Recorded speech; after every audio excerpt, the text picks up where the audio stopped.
stern magic of language, but compelled her into a deep love of poetry. So please join me in welcoming Medgine.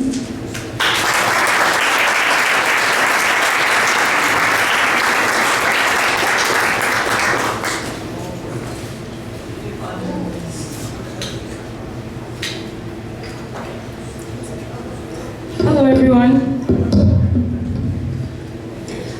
Just a little bit background of the poem that I have published here.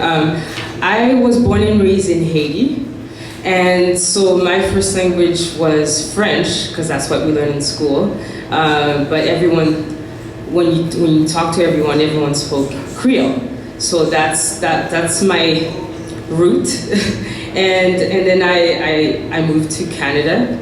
First in Quebec, and then I moved to Alberta, and that's how I learned English. And in the midst of doing that, this poem just talks a lot about just the experience of losing a little bit of of one of your languages, and also just talking to a Haitian person. Actually, it's based on a true story, and as I talked to her, her response to the way that I spoke was, "Oh, you're not Haitian anymore."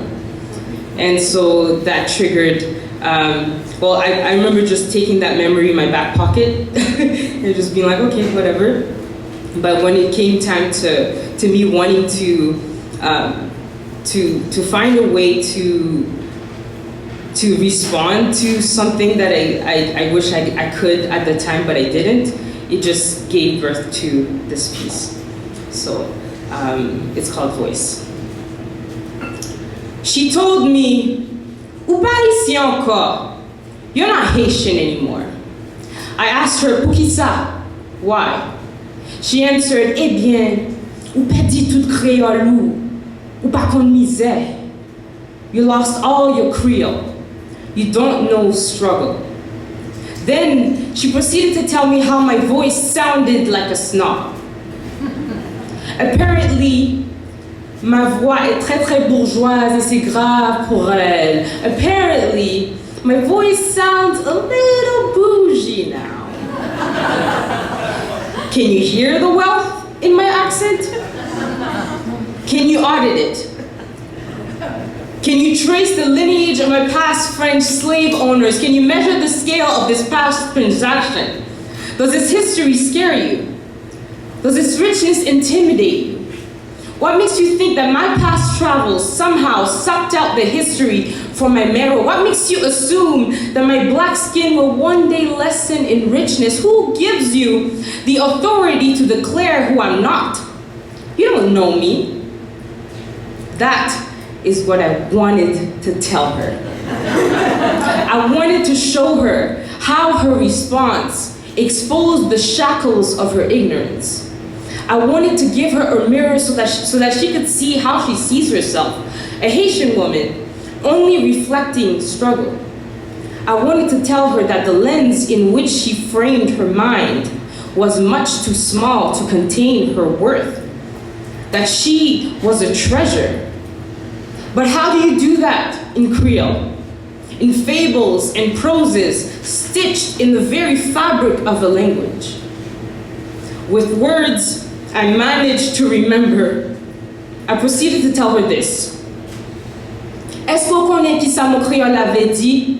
Do you know what the word Creole means? C'est un peu bouillon lié. It's like stew. Même si pas en pile patate, even with less potatoes. Bouillon riche quand même. A stew is still rich. Then she responded with an all-familiar tone of understanding and revelation. Ah! And in that moment, we exchanged the wealth of her history, past and present. And for the first time, she began to see that her voice was also expensive. Treasure chest, first world wealth, enclosed in the third world box, though seemingly brittle, useless and fragile, she was ruby and sapphire, strong as gemstone, precious. a Haitian woman, reflecting the wealth of a queen. Thank you.